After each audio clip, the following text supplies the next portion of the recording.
So, hello, welcome. Hi, thank you. Thank you for having me. Good to be here. Yeah, I thought you'd be a fantastic guest.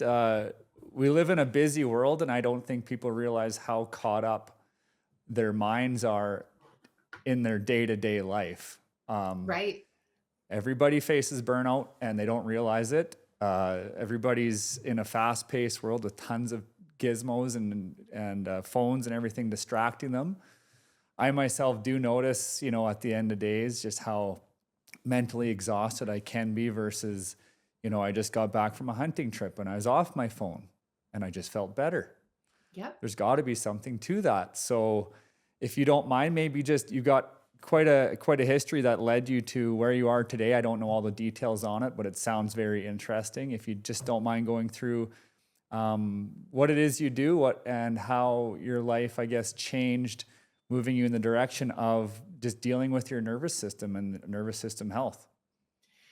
Yeah. So thank you for that welcome into the conversation. So I ignored all of the signs of stress and trauma in my body for over 40 years. And that wound up leading to almost a year's worth of disability and then several years of coming back from being at that level. It's a very big difference in when you're trying to get in shape from when you were disabled versus just being sedentary or lazy. Because I've done both.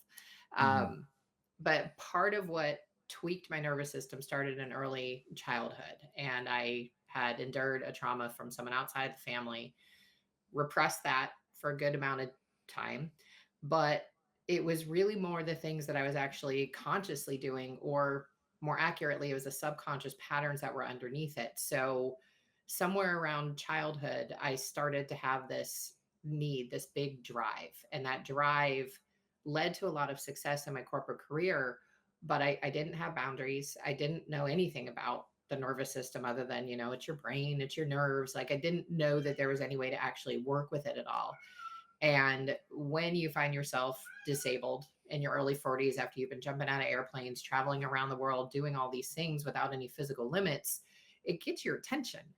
And so I started to do things differently. And I had run out of options with traditional medicine. It just wasn't working for me. I tried several things for back pain. I'd undergone a knee replacement that was supposed to help fix my pain and actually made it worse. But when I got into the space of disability, it forced me to either figure out a way to keep living that way or try something different. And so my journey had actually initially started with some wellness coaching. I made huge strides and utilizing some psychedelic medicine within more formal ceremonies, not just recklessly using it or abusing it.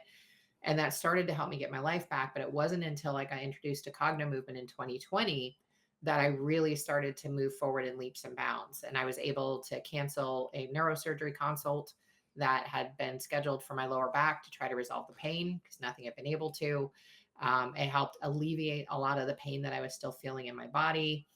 Initially, it was meditation and working with the coach that helped me start to walk normally again. I'd been limping for about a year and a half within that period of disability, severe neck pain, severe back pain, shoulder pain. I actually acquired two different conditions that make you hypersensitive to pain. One is complex regional pain syndrome, which I was diagnosed with after the knee replacement. The other one is centralized sensitization, where your entire body becomes extra sensitive to pain. Like it got to a point where if someone had, just grabbed me, like not even hard, but like maybe had to like, hey, stop me from doing something, it would actually leave bruises, something that wouldn't have actually made an impact earlier, but my body was so hypersensitive and all of that was coming out of the nervous system. And within a very short period of time of first being a participant in Cognomovement before I was certified, my pain levels went way down and actually went completely away. And in that moment, I said, okay, this is my proof that I can get here permanently and not be in pain. And as I continue this journey, it pointed more and more to that stress and that lack of boundaries that I talked about, not just in my personal life, but also with work. I was traveling and working 80 to 100-hour weeks for several years and did not have the thing to balance that on the other side. I wasn't doing anything to recoup from those levels of hours, is burning the candle at both ends. And it was a perfect storm. And Hmm. everything has changed since then. So you never had any physical car accidents or nothing like that that would trigger all the physical pain you felt? Do you feel like it sounds like it was a result of just nervous system burnout translating to physical pain? Well, actually, I was in a car accident in the late 90s, and that started the back pain. So I wound up having Hmm. back pain for about 25 years before I was able to resolve it. And I was a skydiver and I wasn't good at landing. So I definitely had physical impact. And what I learned about pain is it's not just the injury, it's the injury plus whatever emotion is still stuck in the body. It's never just physical pain. And so all these emotions I never let myself deal with: grief, anger, apathy. I used to have no self care whatsoever because I didn't like myself very much. So I didn't take care of myself. And as I neutralized those things, the injuries themselves actually weren't that bad and they didn't bother me. So there were some physical injuries, but that actually wasn't the source of the pain. It was the nervous system being completely overwhelmed. Some of it was emotions and some of it was stuck energy, and being able to alleviate that out of the body. That's what gave me my freedom. Mm. So you've probably exhausted a lot of traditional options through just like mainstream medicine, I'm assuming. I had, So, yeah. so what hasn't worked, and what do doctors have to say about your treatment protocol today? So I have a really great primary care, and I see her once a year and we celebrate how healthy I am. She's like, keep doing whatever you're doing, it's working. Hmm. So I actually have a lot of support from the providers I have. That's not necessarily everybody's experience within the medical community. So with traditional methods, I actually don't tolerate synthetic pain meds at all. I have Advil, Tylenol, Aleve, none of them. And so when I have had high levels of pain, they have to give me an anti-nausea so that I can actually keep pain medicine in. But it made me try to find other ways to lower my pain because it made me so sick to try to take Hmm. them. I was on Lyrica for quite a while. That made me really tired, but that did help with some of the nerve pain. And I was on muscle relaxers for quite a while because I tolerated those as well.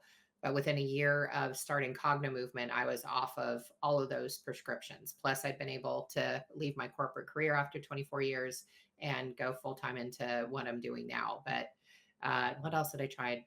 Cortisone shots, radio frequency ablation. I'd actually had the surgery on my leg. Thought I was going to have more surgeries.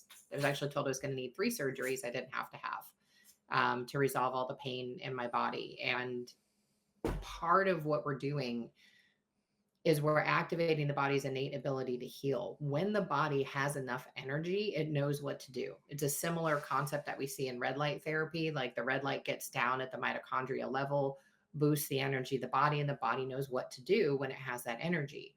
So, one of the things that Cognomovement does, as you're getting all these things that are draining out of your system, you're raising your body's energy. And so, as energy went up, my body was able to heal. And I had proof of this in many different ways, not just in an absence of pain, but I actually had to regain 2/3 of an inch to my spine after starting Oh, Cogno wow. Movement. Wow. So where did you, obviously it sounds like you've been through the ringer a little bit. So I was, yeah. I assume that have been reading and searching like crazy for something. That's how you came upon this alternative therapy, or how did you get there? So I have a friend to thank for that. It was actually someone I met at my first ayahuasca ceremony, and he popped up randomly like 18 months after we'd met and said, hey, this may be the thing that you need. I've been working with this guy, Bill McKenna. He's the founder of Cognitive Movement, rather, founder and creator. Liz Mhm. Larson is the co-creator. And he's like, hey, I've been working with this guy. And for the first time in my adult life, I've been sleeping like a baby. And I'm like, well, that's interesting. And he sends me a special to watch on Gaia. But you're right. I'd been looking for, like, I tried massage, acupuncture, chiropractic, yoga, gentle yoga, like anything you could think of, physical, mental, meditation. And again, like I was able to make a little bit of progress, but nothing stuck, nothing got as deep as what Cognomovement did. So I watched the episode on Gaia where Bill was talking about this modality he had created. And I was like, all right, this actually sounds like he's onto something. I'm facing a surgeon's knife. Why don't we try something? And this is the Cognitive Movement ball for people who are watching and not listening. looks like a psychedelic soccer ball, but it's actually designed to activate both hemispheres of the brain. And I figure, all right, let's try the crazy looking Hmm. ball, because what have we got to lose? If it doesn't work, it's a few $100 that I've lost, no big deal. And if it does work, maybe I get my life back. And it actually gave me so much more than what I was expecting for my first session. And Yeah. I went into it full on doubting mode too. I was just like, yeah, I don't know how this is going to work. And then my back pain was Yeah. gone. I'm like, okay, I'm paying attention now. Yeah. So what is Gaia? Sorry, just to clarify that about familiar. Oh, it's a streaming network. Oh, So they have a lot of really cool stuff on there, like ancient civilization stuff for people who are into okay. UFOs and aliens, that kind of thing, and a lot of wellness protocols. Like Dr. Joe Dispenza has a whole series on the Gaia network as well. Okay. So you started doing it. So cognitive movement, explain it to me. What is it and how does it work? Yeah. So Cognomovement is a mind body system that speaks directly to the nervous system. And it has components that are similar to EMDR. There's a lot of NLP that's brought into it as well. Each one of the components has a lot of scientific evidence behind it. PubMed and NIH have a lot of different studies around different bilateral eye movements, the cross body movements. All of these things can help do things to downregulate the nervous system. So when we're in a Cognomovement session, traditionally, and we have a lot of different ways we can do this, but historically you focus on a physical sensation. So for me, it was focusing on my back pain. And then as we're moving the ball, the body, you start suddenly getting different memories that are attached to this, different thoughts, different ideas come in. We're moving the energy from low to high up the body. And then this piece, the next piece that we call the infinity, we're really doing a lot of work in the eyes here. And what we found is the eyes are like joysticks. And so they're pointing to different place cells, different areas of the brain that may be holding different emotions, different thoughts, different events that are a part of the physical sensation that we're paying attention to. And so we bring those things to the conscious awareness. And sometimes it's enough to just bring it conscious. Sometimes you have to say it. Sometimes you don't know actually what you're clearing. But what we know is we'll see a neurological glitch in the eyes. When that glitch is cleared, whether there's information or not, we know that we've created a new neural pathway. And typically the person is also feeling relief or a difference in sensation when we create that new neural pathway and we find the solutions in the eyes. So yeah, I've heard of EMDR, Mhm. and and I know it's something with eye movement related, and it's a lot of people with trauma would do that. It's a common therapy. Yep. What is the science behind that? So bilateral eye movements just on their own actually downregulate the nervous system, meaning that takes it from a heightened state and lowers that reaction here. So let's say, we've just had some anxiety inducing incident. Maybe someone almost swiped you in traffic, something like that. Your nervous system is revved up. When we're in a state of perpetual fight or flight, the nervous system stays up there. So Mhm. this helps bring it down again. And so with EMDR, like my understanding, I've never actually done it myself, but there's Mhm. either lights or some kind of focal point, and the therapist is walking you through certain events. So there's this similarity there. So the bilateral eye movements are very similar. But what we found with the infinity is we're actually reaching into different places. So some other people equate it to something called brain spotting. I don't know if you're familiar with that at all, but Mm. it's another modality where people will very slowly be moving their eyes around and getting different pieces of information from the position of the eyes. And what we found again is as we're going through, we may find something over here. And when we clear that out or when we can release it, it helps again get that body into a more regulated state. The nervous system is there to keep you safe and alive. That's it. Mhm. Like, doesn't care if you're happy, doesn't care if you're calm, but it's taking a lot of energy to hold these emotions down. And we don't even realize the amount of energy it's taking. Like, Mhm. you can take grief, for example, or shock. Like one of my practitioner friends, actually, her son had been in a serious accident when he was racing and had to be careflighted with helicopter to the hospital. Luckily, he was okay. And she, was feeling whatever she was feeling as she was going to respond, but she watched her son take off in a helicopter to go to the hospital, had to sit with him in the hospital, didn't know for a while whether he was going to be okay or not. And she honestly felt like she was okay right after that situation.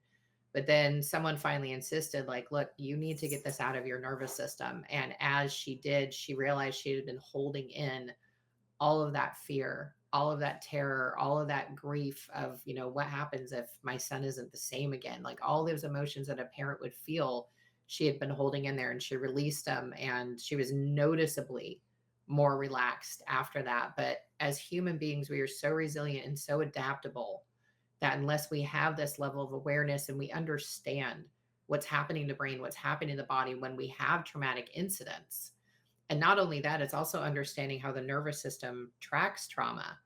Like any time that your needs weren't met when you were a kid, your nervous system can track that as a trauma, even if it doesn't fit the standard definition of trauma. But Mhm. your nervous system has decided something in that moment isn't safe. And it starts these patterns of I'm not lovable, or I'm not good enough, or something negative comes out of these traumas that the nervous system has registered as like, I wasn't safe in that moment. And it could be something as simple as your sibling gets a reward and you didn't, and your nervous system isn't remembering that you didn't do the thing your parents asked you to do for that reward. It's just, oh, my sibling's more lovable than I am, therefore I'm not good enough. And it's not tracking that, oh, when you actually did the thing, you got the reward too.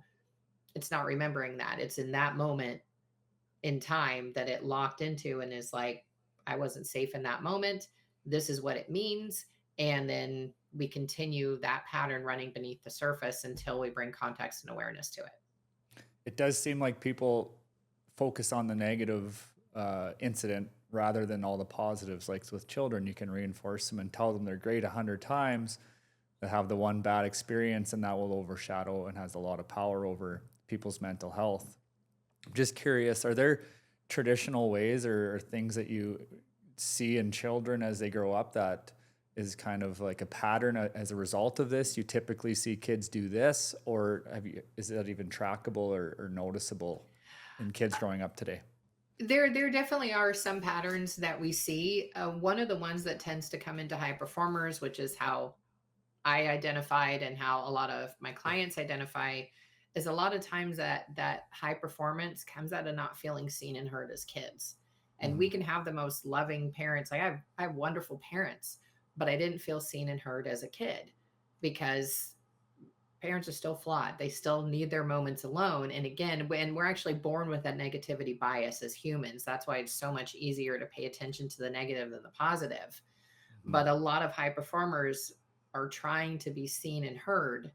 And that's one of the things that's driving them. That was definitely one of the drivers for me. And Mhm. I'm still a really highly motivated high performer, even though I feel very seen and heard now on a physical, mental, emotional level by the people I love the most. I feel very visible. So that's not the driver that keeps me going now. Now it's my passion for what I do and how I help people.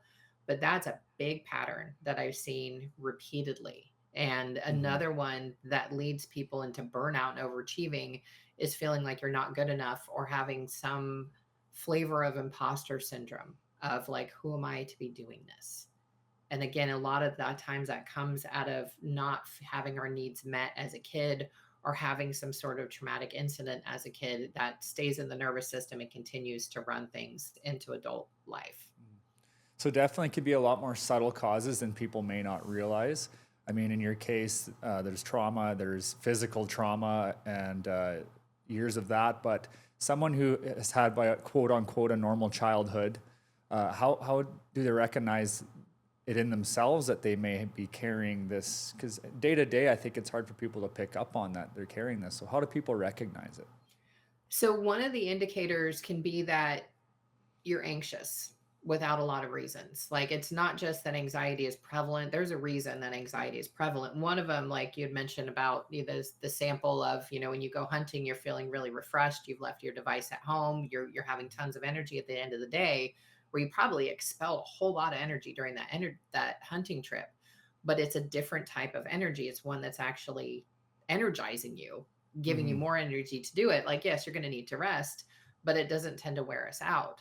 So, anxiety is one of the indicators. If you are on your phone a lot and feeling like you can't let go of that phone, or if you're even trying to relax in the night and you still have to be doing something on your phone, that can be a sign that your nervous system is a little bit revved up. One of the things that we see pretty commonly out there is that fear is used a lot to control people, to get us to comply. Like we saw a whole lot of this with COVID and the vaccine. There was a lot of fear messaging out there. The news is meant to jack up your nervous system. When we get those big rises, we're dumping so much energy to get into those, but then we start to stay in this state of needing to be more alert and aware, and we don't have those things to help us come back down again. And like, your device is not going to be the thing that relaxes you unless you're listening to meditative music and it's probably somewhere across the room for you. This is not the healthiest device in the No. world. And we aren't using our bodies the way that we were meant to. So there's a lot of different things that we can do to start to relax more. But um, another indicator that your nervous system may be a little hot, as I like to call it, is, let's say you've set off a list of things that you want to do that week. And for whatever reason, you finished on Wednesday. And Mhm. instead of celebrating that you got things done, you still have 2 more days that are now gravy or yours to use for rest. You don't celebrate it. You almost start to panic of, what am I going to do next? Because you Mm. literally don't know how to be still. You don't know how to be in silence and to let the body just sit there because it doesn't feel safe. The nervous Mhm. system is telling you, I have to keep going or something bad can happen. So, those are some of the most common indicators that I see with people. And some of the indicators that, even if you've had a great childhood, but you're noticing that you're having some discomfort later in life, that could be a sign that your nervous system's dysregulated. Not being able to sleep, that's Mhm. another really good one. Yeah. Yeah, I definitely notice sleep patterns just through stress. I used to come from a farming family, and seeding and harvest were seasonal stress moments for me. Get Oh, the yeah. crop in, and then what's harvest look like?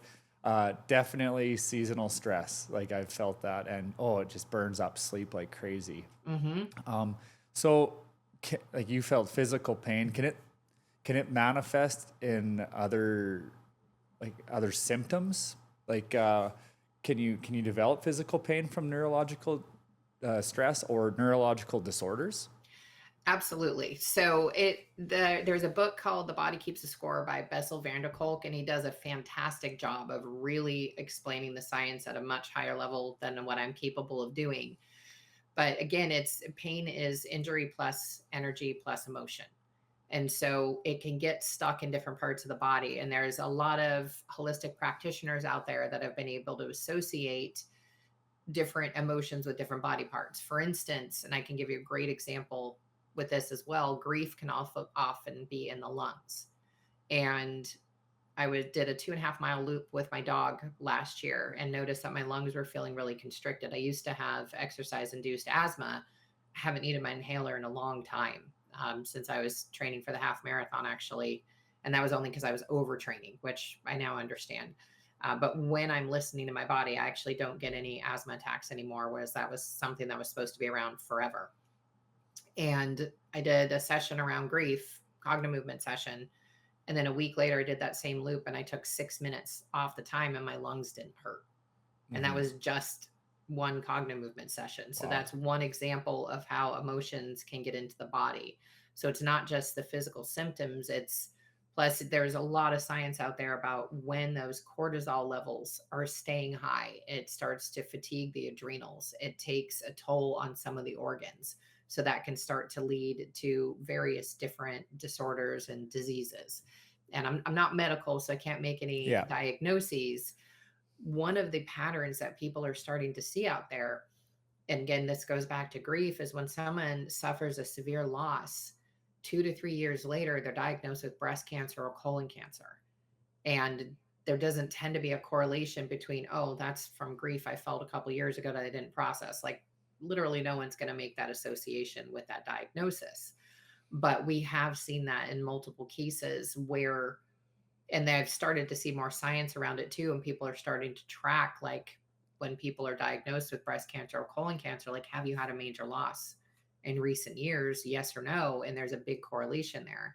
So that's another example of how those emotions hanging out in the body, not getting processed, the nervous system holding them down, can actually lead to disease. Mhm.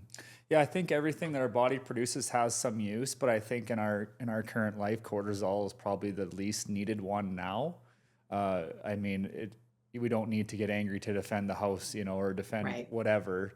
If we can avoid cortisol at all costs, fantastic. I do think that lots of cortisol can lead to, I'll say it, just cancer. You know, it's just, I think it takes years off your life. And then Hmm. dopamine, I think, can add years onto your life. So that's very interesting that you are starting to see like actual, you know, somewhat scientifically correlated other effects produced through not dealing with stress and management. So what does this look like? Is this a daily thing? How often are you implementing it? Are you meditating daily, then going for more serious sessions on occasion, or what's the approach to this therapy?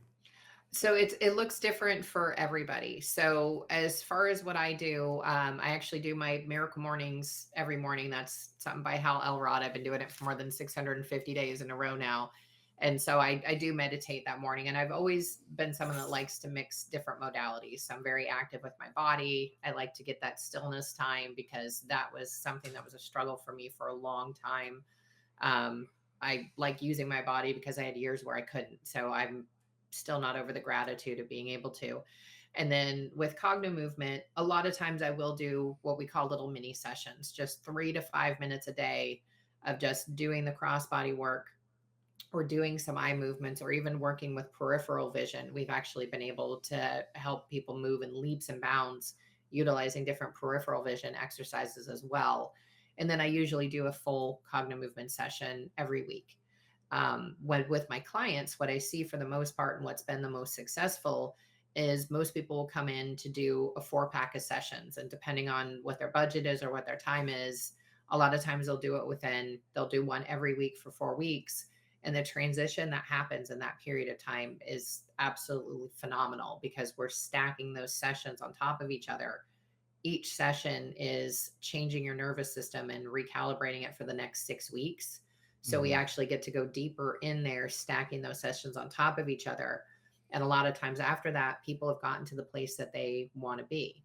Sometimes they'll continue to do work with me. And then I've actually just added on a different subscription service. So for people who just want to keep doing touch ups and tune ups, because this is something that can help you also level up. You don't have to have something that's wrong necessarily to do Cognomovement. Like you can have, let's say you're in a 6 figure business right now and you want to hit 7 figure. Okay.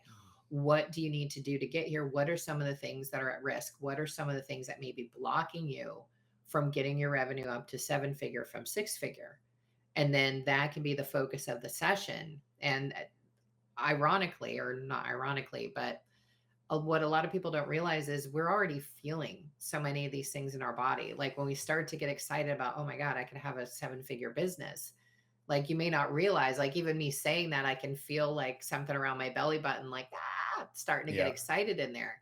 That physical sensation, that's what keeps us in touch with the nervous system as we do those sessions and helps make it so much more powerful and bring in what we want to bring in. And so I've recently added that on. And so clients who have done a 4 pack with me, they can continue to do one session a month. They continue to get access to me. They're continuing to get that support and that accountability over time to Mm-hmm. continue to level up to whatever it is they're trying to do in their life. But Mm-hmm. a lot of things can be resolved in a very short period of time. And that's one of the things that I like to do is to teach people how to do this out of the gate so that you're not relying on me long Mm-hmm. term.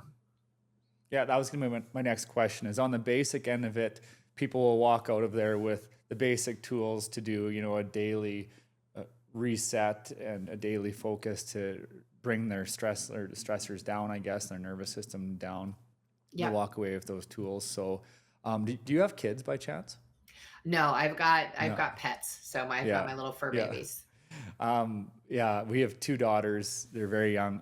They keep us operating at a very high level. My wife is a stay-at-home mom, and she is, you know, keeping those two going and looking after everything she looks after. I just think about her here because, okay, what can you use to just in the evening, just slow down again and wake up a little bit reset. I think moms would benefit greatly from this because that is mentally exhausting. Oh yeah. So having the little tools on hand and not having to go back every month or whatever is a nice thing to know. Yeah. When it comes to business, what are you seeing are the obstructions there from people being more successful, and what are you, I guess, unlocking by doing this? What is the change happening there? So we see different patterns depending on who the person is and what their history has been. A lot of times, and I'm actually going to do my own podcast episode on this pretty soon, is there can be a fear of success and there can be a fear of failure. And sometimes both of those can actually be in the same body. So now you've kind of got yourself in a catch 22 where if you fail, you're terrified, but if you succeed, you're terrified. And then now you're stuck Yeah. because you've got both of those patterns running at the same time. I can't fail, I can't succeed. And you aren't aware of them. You're trying so hard to succeed. You're probably aware that you're terrified of failing, and you don't even realize that you have any fear there. And so, one of the things that's been really powerful in sessions with people who are working on that financial abundance and getting themselves to that next level in their business is I'll ask, okay, well, how much money do you want to bring in? And they put out whatever number. All right, how does that feel in the body? Like, it's scary. Okay, feel that fear. What's part of that fear? And like, I didn't realize I was afraid of that. And then Mm-hmm. all these things that are fueling that fear, like I'm afraid people are going to take advantage of me. I'm afraid people are going to judge me. I've seen people use money in really bad ways. And all of these beliefs that are creating this fear come to the surface. Now we can neutralize them. Now we can find different perspectives. Now we can show your nervous system that it's safe to be in this higher income bracket that you're aiming for, and thus basically get rid of that fear of success. Another thing that can hold people back is a fear of being seen and heard. So they may have not felt seen and heard as a kid. They may be dying to feel seen and heard, and they're afraid of being seen and heard. So now we've got a few different layers there to sort through and help people just, and again, it's just different prompts, different perspectives that we do to help look at these patterns, bring them into a different context, shift them into a perspective that's more supportive of what that person wants for themselves. And now they're free to move Mm-hmm. forward and get into that success. And I've had very high levels of success working with clients. Multiple clients have listed financial insecurity or stress as one of their biggest stressors and have come out of in the other side like in a completely different income bracket, not stressing about it at all, actually being able to see that they have all these other ways of earning money they hadn't thought of before. So there's all sorts of different possibilities that come out just around the financial piece of things and moving the business forward. Yeah, so I think, you're really dealing with everybody wants a magic pill to be motivated. When they watch endless videos, people talking about motivation, but I think the biggest obstruction to motivation is procrastination and self doubt. So if you can manage that, yeah, get rid of the fear of trying something new. I mean, starting a podcast. I mean, man, Yep. I definitely had self doubt doing that, and I'm doing it now. So you just got to knock that wall down. A lot of people have a really hard time with that. They're stuck in their normal. Hmm. I mean, they got a roof over their head, but they're stagnant. And I think people will just punch through their lives doing the safe thing, fear for doing what maybe they would love to do Yep. because it's change and they've got a family. And I think if you got tools to help manage that and deal with that, I think, yeah, even if you tried something and fail, at least you tried it. Yep. And if you can manage that, that would be great. Do you find with the kids, children from larger families maybe would suffer from this more? Because I think about the seen and heard aspect, maybe an only child versus a family of five. Do you notice any patterns there? It really depends on the parents and the level that they were able to provide attention. And when you've got a family with 10, 11, 12 kids, they're not going to be able to pamper to everybody's needs, but they may have had siblings that help step in and take the place of those parents there. But we always want that parental aspect. There's always this attachment to us, like our parents are supposed to love us unconditionally and be there for us. And that's not what a lot of people's experience is. But you could also have the only child whose mother or father or like I'm actually thinking about a single mom I know who has two kids, and she's really locked into her device. And even with one kid, or one kid that has higher needs, the child's needs aren't necessarily met because she doesn't feel like she has her mom's attention when her mom's on her phone. And Hmm. it's not her mom's fault. None of this is anybody's fault, just to put that out there. Yeah. So much of this is it's running from patterns underneath the surface. But the parents haven't dealt with their trauma yet, so they don't actually have the tools and the ability to be as present as that kid needs. And Hmm. so that tends to be the factor, is like, what kind of work did the parents do? And like, I'm a Gen Xer, like my parents didn't talk about this stuff. Like, this was not something that we brought to light at all. And, we see a lot of jokes around Gen X. It's amazing any of us survive. We're allowed to drink out of the hose and be on equipment that's been deemed as unsafe, and like all Yeah. kinds of stuff that we know is really bad for us now. Yeah. But we actually survived it as kids. But a lot of us also felt neglected. We were one of the last latchkey generations, because this was also the first generation where women were starting to get encouraged to work, and they wanted to get back out there into the workforce and work. But again, the kid, okay, my mom and dad are at work and I just got bullied at school and my needs aren't met, trauma. So a lot of it again is like, what is the capacity of the parents? And again, none of this is the fault of anybody. I have fantastic parents, and I still had these patterns coming out of my childhood. It's Yeah. just, some of it's just a matter of life. Yeah. Yeah. I definitely don't want to paint a situation with a broad brush and say parents that do this will have this, because there's a lot of great parents out there. And with the shift of two parents going to work and that whole movement, and now, mostly the necessity for it to Hmm. maintain, middle class lifestyle, do you find that there's any greater effect of this in children, being that they are put in daycare at earlier ages and raised in a group setting by, people that are just there punching the clock? Do you notice a correlation there at all? I don't know if we have enough data yet to make any kind of correlation. And again, it's like, can the parent be present with them when they're all home together? Like, what does Hmm. that time at home look like? Because if that's quality time where there's deep connection and we're not on devices and we're talking about real things, that's going to be a different outcome for that child than one who has parents who are hooked to their devices all the time, or maybe they have a job where they're on call, or maybe they're a first responder that just comes with Hmm. a lot of stress just naturally through that job. What we have seen though is, and we see this a lot, especially with the parents of special needs kids, is when the parent works on how they feel about whatever the kid is going through, the kid actually benefits from that. And we can see a massive change in behavior. Like, I was actually working with another practitioner who has a couple of kids. One has special needs, and there was I don't want to say a bone of contention, but there was an area of frustration with this child in particular, and she was trying to figure out what to do about it or how to feel better about it. And so we did a session focused on that, and she realized, oh, she's old enough, I can actually let her know how I feel about this, and we can find a solution together. And then when I Hmm. checked in on her a week later, she's like, this, we have this phenomenon that occurs called cognitive amnesia, where we actually don't remember what we worked on because the Yeah. pattern's gone. And so what had actually happened is, as soon as she got okay with that behavior in her daughter, and she didn't, like, she had the solution. She actually didn't have to do anything because the behavior stopped that day.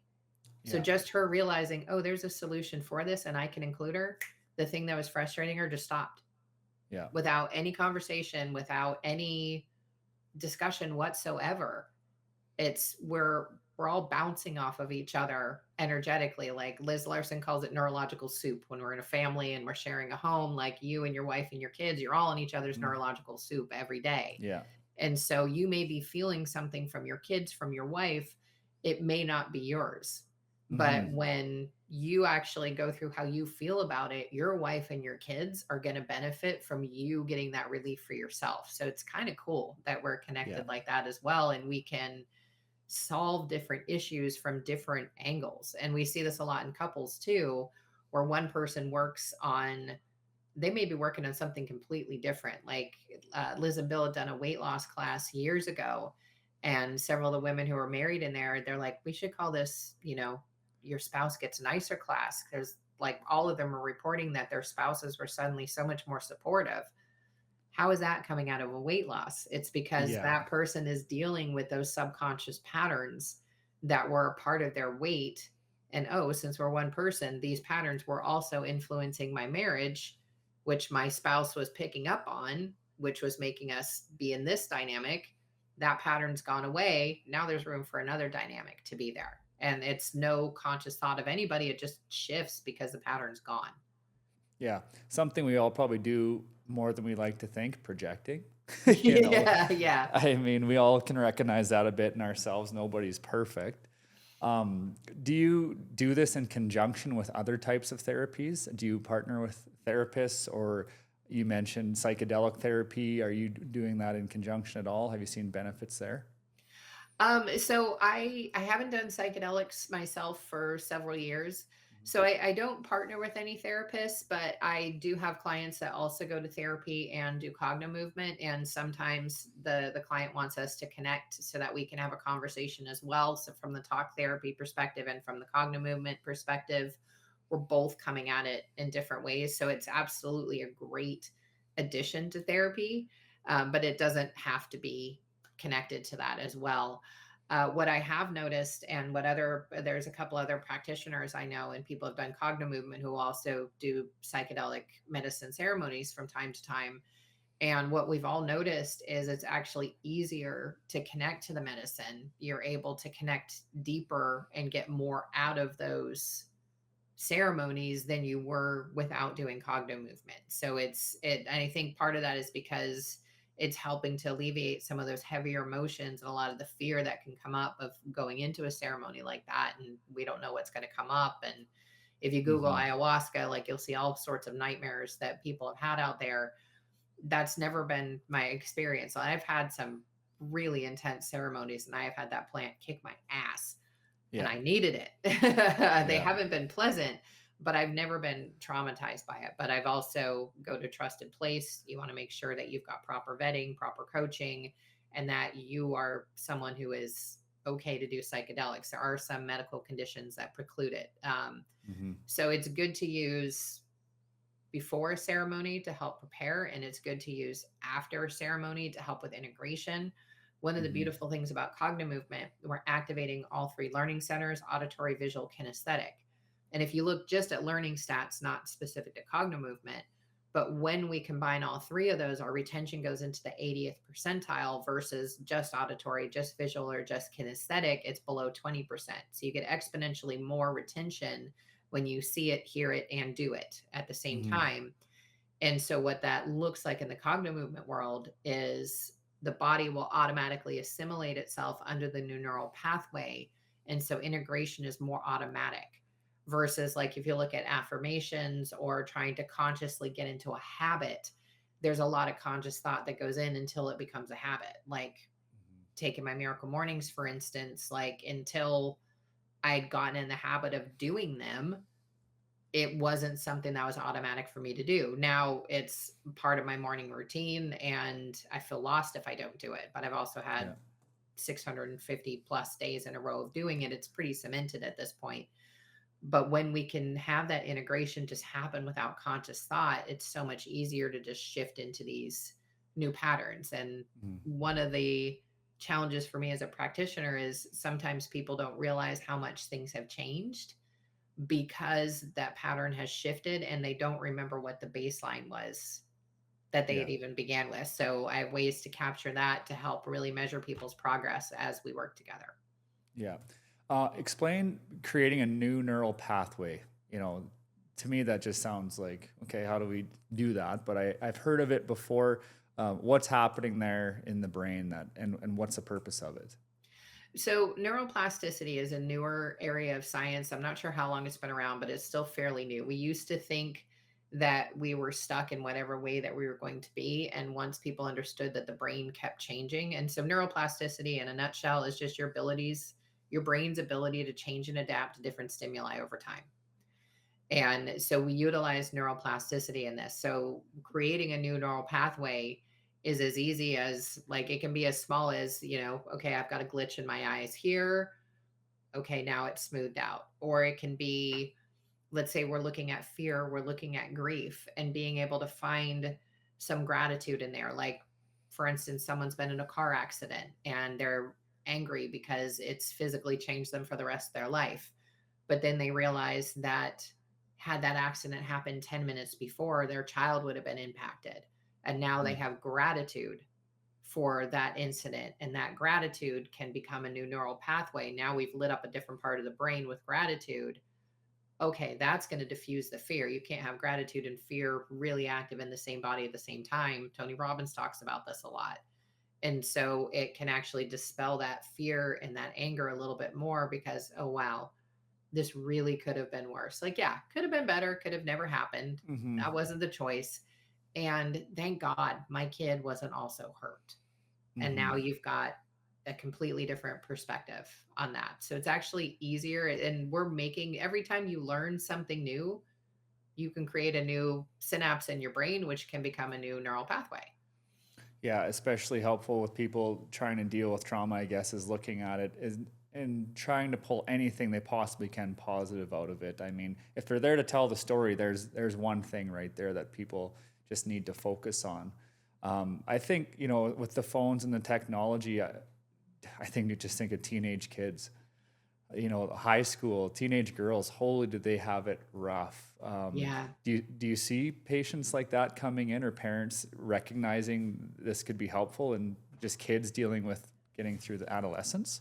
Yeah, and I've actually worked with several teenagers. They're incredibly easy to work with, which is Yeah. probably not something we hear about teenagers a lot. And one, because the younger we are, the more neuroplasticity we have available. One of the things that's happening with the devices, so when you look down, like you may be able to see it on my face a little bit. I actually frown a little bit just looking in the down direction. But the angle that we're holding the devices actually increases depression and anxiety just by the physical weight that we're holding it. And so if we're on there hours at a time, not to mention all the bullying and all the nastiness that can happen inside that device, just the physical stance of it is actually doing damage to the mental health just simply for the way that the eyes are and the way that we're holding the device there. So yeah, I have had some parents whose kids have a lot of screen time or are just having some behavioral difficulties. They're some of the easiest clients to work with again because they've got Yeah. so much neuroplasticity. And what's funny, like what's really cool with kids is they don't even have to focus on something. Like I've worked with kids as young as I've actually worked with a 3-year old, I've worked with a 7-year old, I've worked with a 11, 12, 13-year old and multiple different teenagers. And one of them that had come in for several sessions, like we threw the ball back and forth. Like she's not old enough to be able to tell you how she's feeling. And she's not like a super open kid anyway. And we'd throw the ball back and forth. And then we'd do the infinity. And then we'd take a break and we'd look up something kind of cool on YouTube because we actually want to lace breaks into the sessions there because it gives the nervous system a chance to adapt. Then we go Hmm. back, do another round, and then the report from the mom would be like, oh, she actually took out the trash without being asked and she cleaned up her room without being asked and she's starting to get straight A's in school, and Hmm. I feel like I have a different kid and we're not fighting anymore. And all of these different behaviors start to come out just by the nervous system getting regulated. Hmm. Just that alone can help start to shift the behavior into the areas that the parents want and helps that teenager feel seen and heard too, because there's a lot of techniques that we use in there that really help that person. And there's science behind just what being heard, really heard and seen by a person feels like. And if you've ever had that happen, I think you know what it means. It almost feels like someone's like hugging you on the inside, like, oh, you see me in this moment. You Hmm. get me. Like, thank you.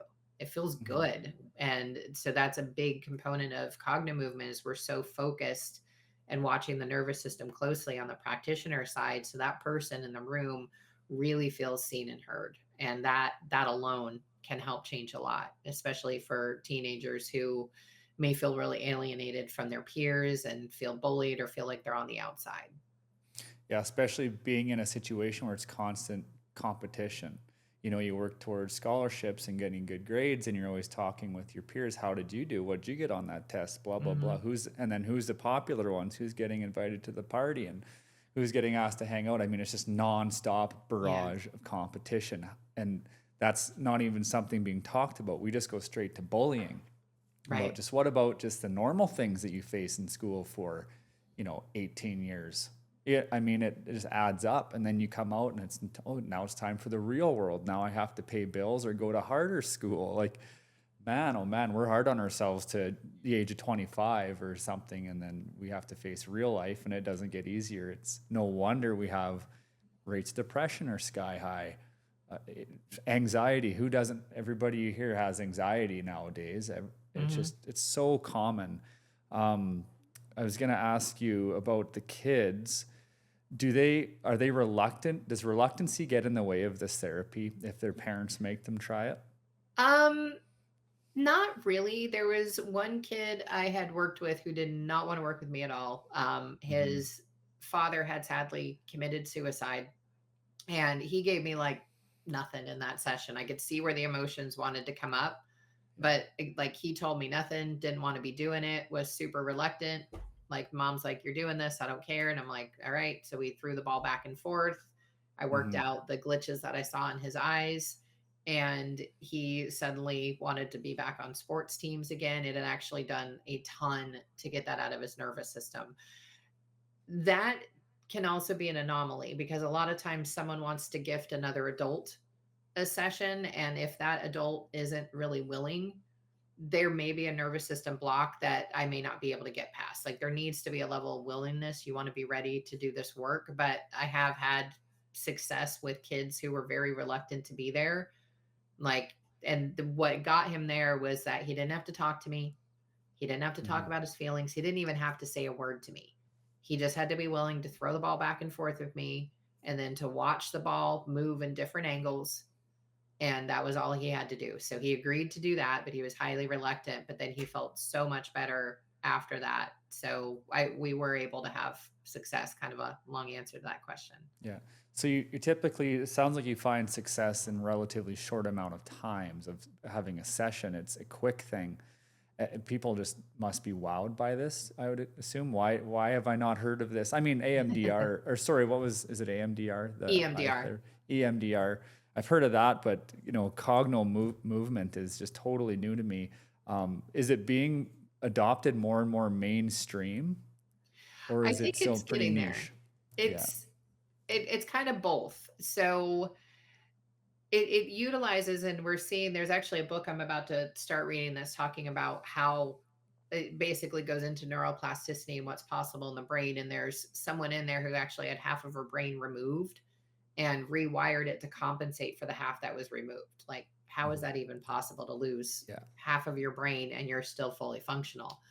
But when we can tap into those powers of the mind, like, it's incredible what can happen. Um, but it's a lot newer than EMDR. EMDR is through licensed therapists, whereas this is a certification. Like I said, I'm not medical, so Hmm. insurance unfortunately won't cover what I do. If people have HSA or FSA, then they can get reimbursed for services because of the psychological aspect. Yeah. But there still tends to be a little bit of doubt. Like, and I get it because it's hard to believe that this ball that I'm holding Yeah. can do all the things that I've said it can do. But when you understand how the nervous system works and you understand the science behind it, then it's like, oh, this makes so much more sense. Yeah. Um, like, I've worked with a lot of police officers in the course of my work, and a lot of times, like, they don't know what's wrong. They know that they're not sleeping. They don't like that they're not sleeping, but they can't really pinpoint any one incident. And sometimes it'll come up in a session, other times not. But with a lot of officers, like, I'll do just the infinity piece of just letting the eyes go around in the figure eight around the head. And we'll do that for the full 90 minutes, and they'll sleep like a baby after that. Hmm. And so, yeah, but I don't know why more people aren't trying it Yeah. yet, actually. But part of it is because it almost sounds too good to be true. But again, when Yeah. you start to understand the science behind it, and one of the reasons that it's so effective is you're using your mind and your body together. So the mind is helping to resolve issues in the body is helping you find things that you hadn't considered in the mind. And so, when one of the premises behind Cognomovement is that your body is expressing for you the emotion that your mind cannot. Hmm. And so that can come out in pain and autoimmune disease and a lot Yeah. of other different things that we really don't want to have hanging out. Yeah. Have you been down the road of hypnosis at all? Is there kind of a simple, because I hear people that get hypnotized. Wow, I haven't never slept so good. And then they use it a lot for PTSD and therapeutic treatment. Mhm. So is there a connection there somehow? It's both of them are going into the subconscious. Yeah. So that would be the connection is anytime we're getting into the subconscious. So depending on what stats you look at, the subconscious is handling 90 to 95% of everything that's going on. And one of the other ways that I've heard this equated is like your conscious mind has about as much information as a post-it note, whereas your subconscious has enough information to power a rocket to the moon. Hmm. So, little different there, but we tend to think the conscious mind is aware of everything, but it's not. It's so much more is underneath the surface, and that's what makes some of these patterns harder to see is that we aren't aware of them.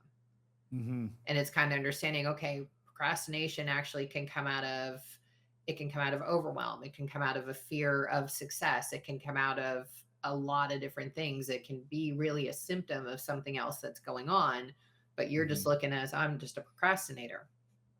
Or you have a nervous system that's putting you into a pattern that looks like procrastination that we can then fix.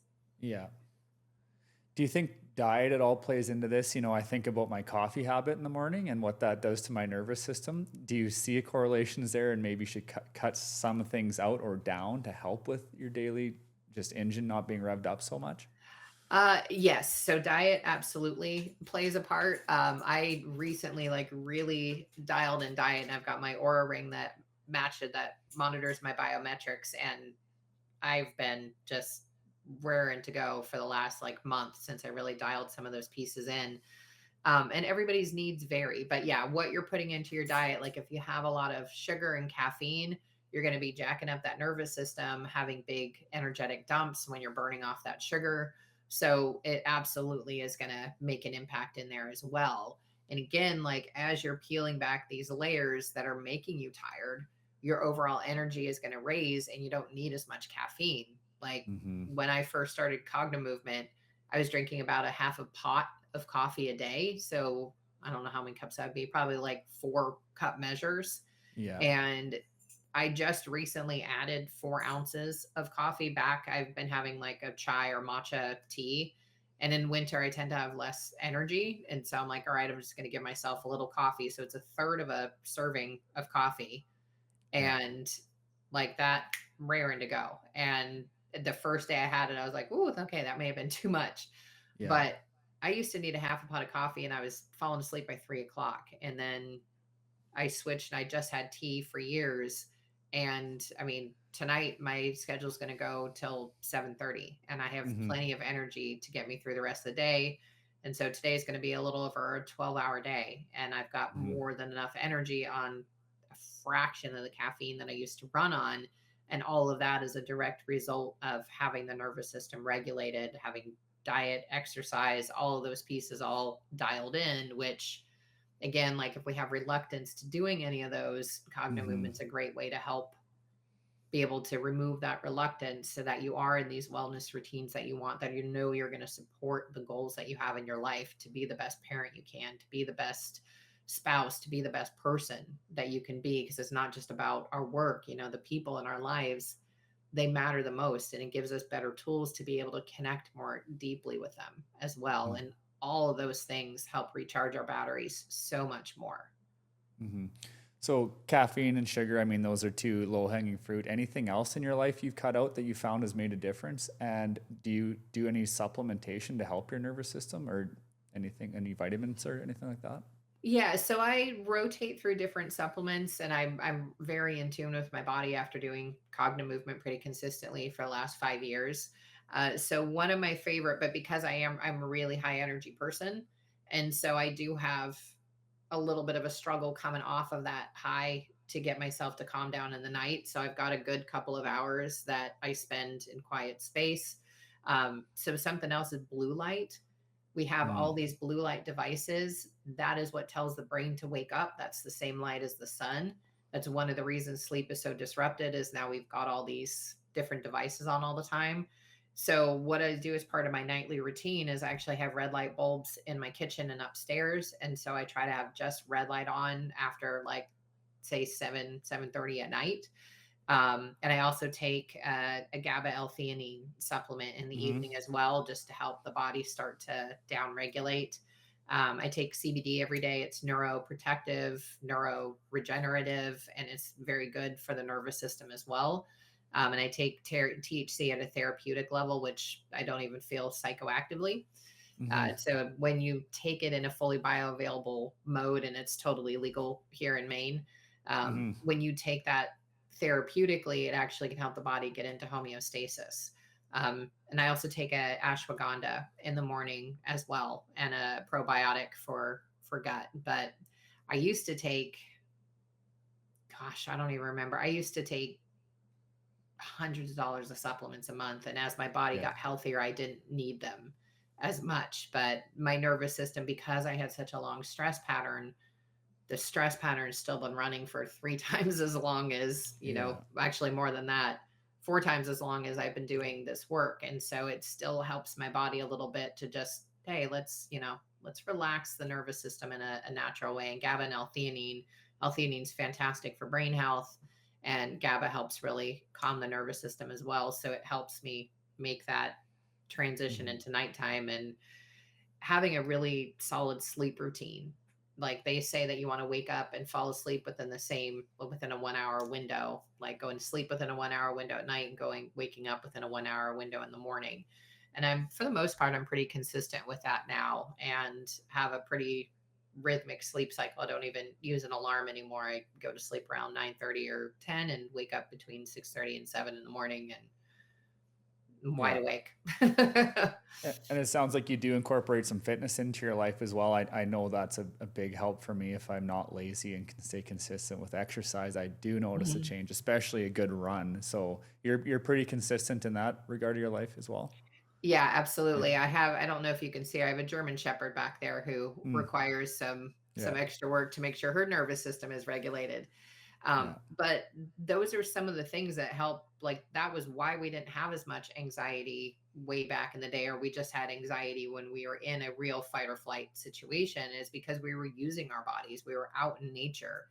So if Mm-hmm. we go out in the morning, for instance, and this is something that I try to do most mornings, is getting outside with her and walking, and you're getting sunlight on your face. And that gives you serotonin in the day, which converts to melatonin at night. So, serotonin is a mood booster. So, you Mm, actually get a better mood, and you're going to sleep better that night as yeah. well. Plus, you're getting exercise, which can give you endorphins, which are a painkiller.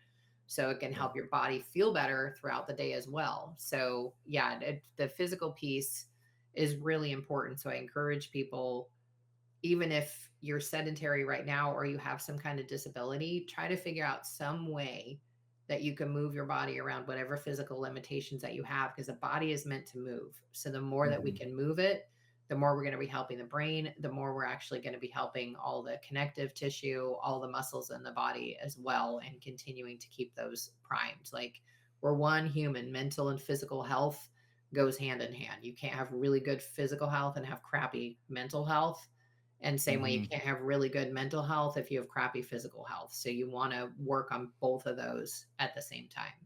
Yeah. Yeah. We're getting into, well, falling into winter here. Sunlight's becoming less and less in our day. You can go to work at dark and come home in dark and be in the Hmm. office all day under blue light. Yep. Uh, Obviously terrible for you. People Yep. I don't think realize that. And man, I'm guilty. I'll sit there and I'll just drink coffee and I'll just keep drinking coffee and we'll socialize and drink coffee and customers coming in and I won't see the sun all day some days and I'll just get home and realize that I am just at a way too high of an RPM. It Yep. makes it tough to be patient when I come in the door and tough to unwind. My brain's in 10 different places.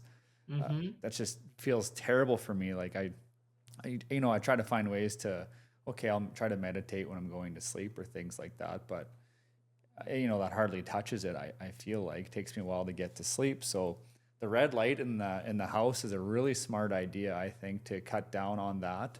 Hmm. Um, we started to do that in our kids' rooms actually. Instead of night lights, they have red lights. Nice. And I think we've noticed a little bit of difference. I mean, our one is very young yet, but the older one's almost 4. So I think she's starting to benefit a little bit from different light. We're starting to think of different things like that. Do you do sauna? Do you find anything else that helps just your overall neurological health that you haven't mentioned? Yeah, I have a infrared sauna blanket that I've used in the past that can help with like detoxing. Mm-hmm. Um, I feel like my lymphatic system may need a little bit of help. So I'm about to try block therapy, which a fellow practitioner also practices as well. So I bought a set of blocks from her. And that really gets into the fascia, and fascia actually holds trauma within the body as well. And we've got fascia over everything in our bodies. Block Yeah. therapy. Do you just want to define that for people like me So that don't know they're what that is? specifically designed wooden blocks, and there's ways that you're having them on your body. From what I've heard, I haven't done it yet. I just got my Mm-hmm. blocks the other day and haven't had the space to dive into it yet. But my understanding is the first few, like, they hurt like hell Yeah. because you're really Yeah. getting into the fascia. But it's ways to just help release the body, help get the lymphatic system going, which is what's getting all the toxins and stuff out of your body. But it's just basically wooden blocks and then specific moves that they have you do, and they have ways to get the body used to it before you start to do that. I'm a huge fan of going into nature. Like I said, walking. I've got a yard and I garden. And one of my favorite things to do is to garden without any music, any books, nothing. Is just be out there in silence. And a lot of times I'll wear an old pair of socks. Like I could be barefoot, but we've got some major ticks and other Yeah. bugs that are a little less than desirable, but I'll wear like a super old pair of socks so that I got the grounding effect. Grounding is amazing for us. Again, lots of science behind that. It balances the ions in the body, and Mother Earth can help us. It's, you can kind of think of yourself as like a little battery and she's a giant battery recharger, and just Mm-hmm. having your feet on the ground for 20 minutes can help. They have grounding mats. Like you said, we're going into winter, so it Mm-hmm. is not great already to be outside barefoot in Maine. It's only like 50 Yeah. degrees today. When Yeah. it's snowy, I really don't want to be out there barefoot. Yeah. But in warm weather, I'm going to be taking advantage of that. But I really try to utilize a lot of natural stuff, supplements, eating live food like vegetables, fruits that are raw, that haven't been cooked. Those Mm. kind of things tend to really help boost me as well. And staying away from sugar is that nothing derails me faster than Yeah. sugar. So staying away from that. And yeah, and which once I got rid of the cravings, it was much easier to do. But Yeah. yeah, those are some of the things I like to do in addition to Cognomovement to keep my nervous system really regulated. Yeah. So you've got a book out that focuses on this, or so I guess when people pick up that book, I guess what can they expect from it? And your classes you do, can they be done remotely or just in person? How do people get a hold of you to do that if they're interested in exploring it? So thank you for asking. So the book's actually coming out in early 2026. Okay. I'm talking about my story of when I was disabled, but it's not a memoir. It's a way to help show what is possible. Mm-hmm. And so I don't know if I can swear in the show or not. It's on your nervous Go ahead. system. Yeah. Okay, it's unfuck your nervous system. And it's why anxiety, trauma, and stress don't have to be forever. Mm-hmm. And so I'm using my story to help cite different examples of what happened, kind of teach people what it looks like to come out of pain, some of the expectations that you can have. Because a lot of people, you may be able to resolve pain, but continuing to move from that moment where you resolved it, your brain can play tricks on you. And it takes a while till those neural pathways stop giving that pain signal again. And so it just gives a lot of examples. And I pull in some client examples as well, and some of the amazing things that I've seen within clients and how they've shifted their lives as well. And the point of the book is to really help show people that they're not alone, and that wherever their state may be, there's a good chance that we can help them get to a better state. Mm-hmm. And then as far as working with me, 99% of my clients are all online. I work with a Mm-hmm. couple people locally, but for the most part, like, I've worked with people all over the world. I've got an online class that is the 6 keys to freedom, which people get access to for a year. And it basically walks through the same keys. We talked about some of them today, that I use Mhm. to keep my own nervous system regulated, and they're what I use to help myself get into this resilient, regulated state that I'm in now, because I was not. I was such a stress ball before. Yeah. Um, and then I also have group coaching, and I do one-on-one work, and I have a free webinar coming up on November 4th. That's going to be at 4 p.m. Eastern time. That's a Tuesday. It is totally free, and it's called The Pattern Behind the Panic, to help people understand some of these patterns that we talked about earlier in the show that may be Mhm. driving this anxiety or stress pattern now that you're not aware of. And then that is going to lead to, for anybody who wants to continue to do the work after the webinar, I'm going to be running a workshop that will just help reset stress. So it'll be a 2-hour workshop. We'll do a little bit of coaching, and then we're all going to do a full Cognomovement session together. You do not have to have a ball for the workshop. I'll Mhm. send a video to people. So for people who haven't done it, you're going to have an idea of how to do a session on your own. But it's going to, again, it's going to be a really inexpensive way for people to try Cognomovement and see how it fits for their nervous system. So lots of different ways that people can reach out to me if they're interested in learning more or starting to do this work to get their nervous system regulated. Yeah. So you've got a main website. One more. What was that again? Sorry. Was it It's katiewrigley.com. So it's there? Yeah. KATIEWRIGLEY. I had a inclination that was it. I see the sign above your head. So I'm like, just better Yeah. make sure that's the best place to get a hold of you. Yeah. And obviously, you're probably on most social media platforms. You mainly LinkedIn and Facebook. I'm gonna Yeah. start to get back on more on Instagram again, but primarily just and YouTube as well. I'm really Yeah. trying to focus actually more on YouTube and LinkedIn in recent A- days. And an upcoming podcast. Yep, I've had the podcast called The Catapult Effect. It's actually been out for a while. I Good. wasn't super consistent on doing episodes because it was a lot of other things to do as a solopreneur. Yeah. But now that I've got these other offers out the door, I now have more time to start to get back into weekly episodes as well. That's great. Well, Katie, thank you very much. This is very informative for me. Definitely going to check out Thank that you. free webinar. I think that's going to be interesting to take that in and explore this. So thank you for taking the time, and you take care. Thank you. And just to mention, if anybody wants to Yep. join the webinar, it's katiewrigley.com/webinar to sign up. Okay. And that was November 4th. Yep, November 4th, 4 p.m. Eastern, and it will be recorded in case people can't go live. The recording will be available for a short period of time after that. There we go. Thank you. And again, you enjoy the rest of your day. And I sure learned a lot today. So appreciate it. Thank you so much for having me. Appreciate it.